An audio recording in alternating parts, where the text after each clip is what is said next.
fin 2016, quand on a appris que le musée ne se rouvrait pas à Nantes, j'ai voulu activer des choses en essayant d'aller voir quelques politiques, l'attaché culturel de Macron, etc. Pour mettre en place un musée en France, c'est d'une complexité sans borne.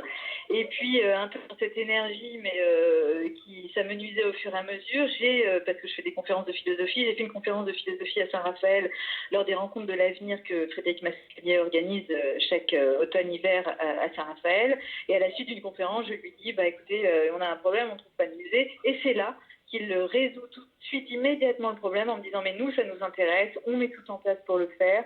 Et il était accompagné évidemment d'une équipe, Grégory Baudonnet, qui était assez efficace, assez formidable pour la mise en place de ce musée. Donc voilà, j'étais dans cette quête avec ma famille, évidemment, pour trouver un lieu, et c'était compliqué, et Frédéric Mascalier a tout décongestionné, a rendu les choses très vite possibles et faisables.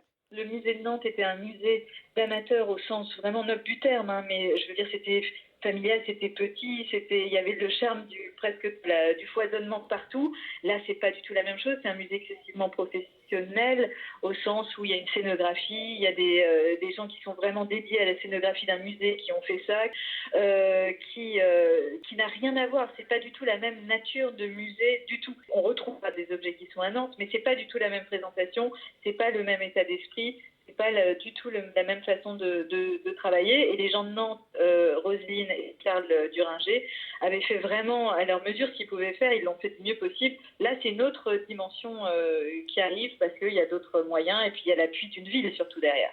Les grandes étapes, en fait, il y aura une partie très intime, très famille, et on commence par là.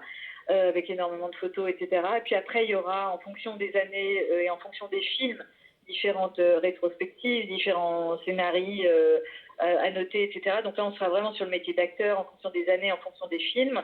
On arrivera à une pause qui sera justement consacrée à la pause qu'il lui faisait dans son jardin avec les roses, un espace végétalisé. Et puis on repartira après ces attaques cardiaques vers la dernière partie de sa carrière, et c'est la dernière salle où on est sur les années de la fin. Donc voilà à peu près comment ça s'organise.